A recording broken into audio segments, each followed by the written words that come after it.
All right, ladies and gentlemen, so we have a video talking about Sweet Baby Inc.'s good old CEO, the one who's a gift that just keeps on giving, apparently, which is Kim Belair. Now, you guys already know we've done so many videos on Sweet Baby Inc., we've done so many videos on Kim Belair, and it's amazing just how much more continues to come out about this company, and in particular, this person. No matter what we go through, it doesn't matter, it just keeps coming out. Well, apparently Kim Belair, we have an article here from smashjt.com, is being exposed for being an extreme anti-white male racist, as if that is shocking to literally anybody reading that headline right now.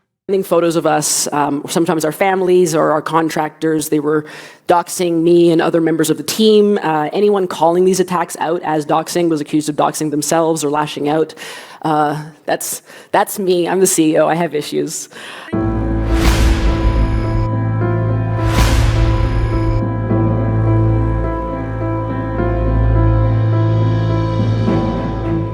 Now, again, ladies and gentlemen, Kim Belair is the kind of person that will try to speak to you as if she's innocent. She'll try to speak to you as if everything is rosy on her side. She even said in a video that she did at the XOXO conference where she spoke about how people in her circle would call her a nice person.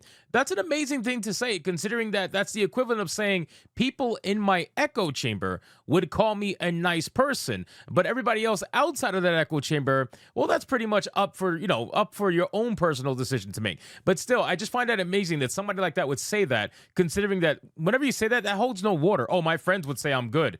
That's your friends. Of course they're going to say you're good. So let's get to this article, guys, from smashjt.com. But of course, before we do, if you are new here, just consider hitting that subscribe button. I would greatly appreciate it, and like the video to push us out into that YouTube algorithm. So it says, blocking me on Twitter was a gigantic mistake, Kim. What I initially thought was going to be a quick, fun video about your wacky shenanigans quickly spiraled into a very deep rabbit hole that exposes your racism completely. Now, I personally checked on my own Twitter to see if I'm blocked by Kim Belair, and I'm not. So I am clearly very disappointed in my performance with blocking. You know what I mean? Like, I used to be blocked by everybody, and now people just stop blocking me. So I guess maybe it's my marginalization that's shining through. People don't want to block me because then I can claim racism. Kim Belair, the CEO of Sweet Baby Inc., a widely criticized consultancy firm known for injecting divisive narratives into the gaming industry, recently gave an extremely insincere presentation at the XOXO Fest. And in typical fashion, she took center stage with her usual victimhood narrative,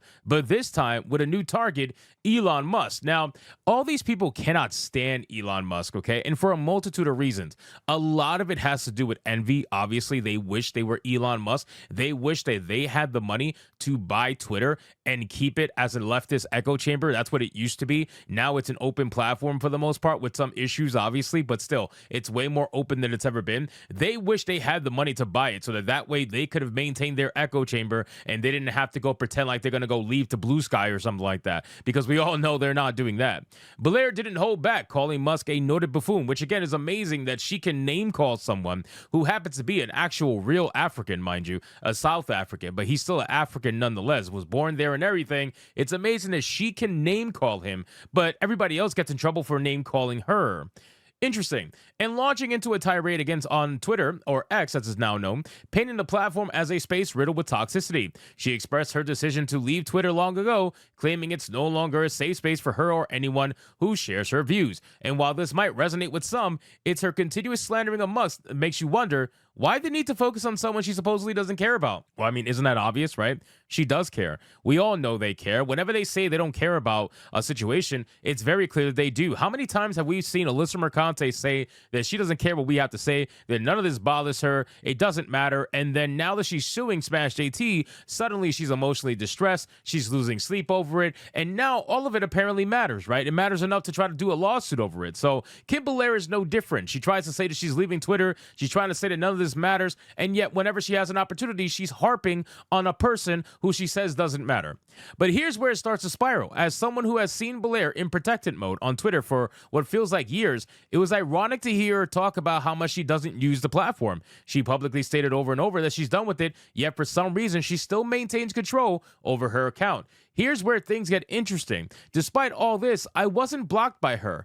That is until I shared the following video on Twitter. The video I posted above questioned something more subtle about Belair, her choice of naming her cat Grey Boy. It might seem innocent at first glance, but dig a little deeper and it starts to raise questions. In some circles, Grey Boy is seen as a counter term used by certain black individuals as a racial slur against white people. And here you have a Google search on what is a Grey Boy slang, and it says, I would not advise to use the word Grey Boy. It's generally understood as a derogatory slang term for a white boy / man. It's an extremely subtle form of expression being done here, but when you piece it together with Belair's track record of playing the victim while tearing others down, it reveals a lot more about her character than I initially imagined. Now again, guys, is this really shocking that Kim Belair, this absolute psychopath, the person who grips on DEI, the one who is a CEO, oh, I'm sorry, let me make sure I say it the right way.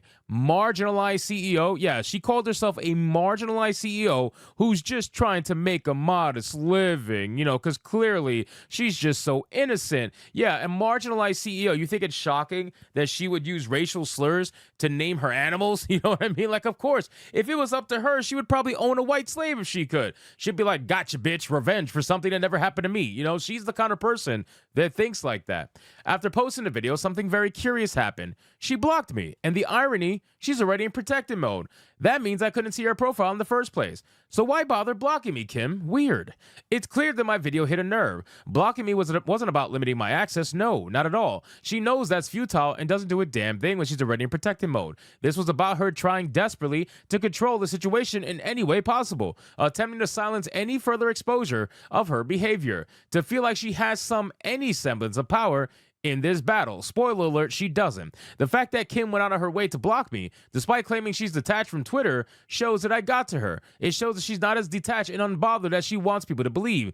It's all extremely telling. And again, ironically, Lucifer Conte, senior editor at Kotaku, was one of the loudest voices pushing the agenda of you can't be racist against white people. On March 6th, 2024, on her Twitter, especially when she was in full defense mode for Sweet Baby Inc., during her glowing coverage of their practices. So again, ladies and gentlemen, Kim Belair, when people like her say that they're leaving Twitter, I want you guys to understand that is never true. They can't leave Twitter. They are the most addicted people to Twitter than anybody else. There is nobody else more addicted to Twitter than some of these leftist psychopaths. That's just the fucking truth.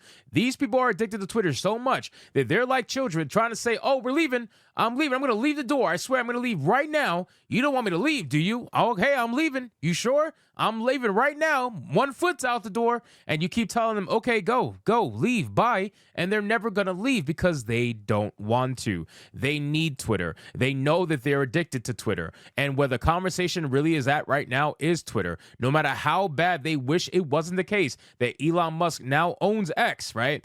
It doesn't matter. He owns it and they can't get away from it. They need it for the conversation and they need it to stay relevant in the conversation. So ultimately, Kim Belair using a racial slang or a racial term for her cat is not shocking. And again, like I said, if she could own a white slave, I am sure she would be the first one lined up to do so. So anyway, guys, thank you so much for watching this video. Hope you did enjoy it. If you did, consider leaving me a subscribe. I would greatly appreciate it. Don't forget to like the video, comment, let me know what you thought, and I'll see you guys on the next one. Hypnotic out.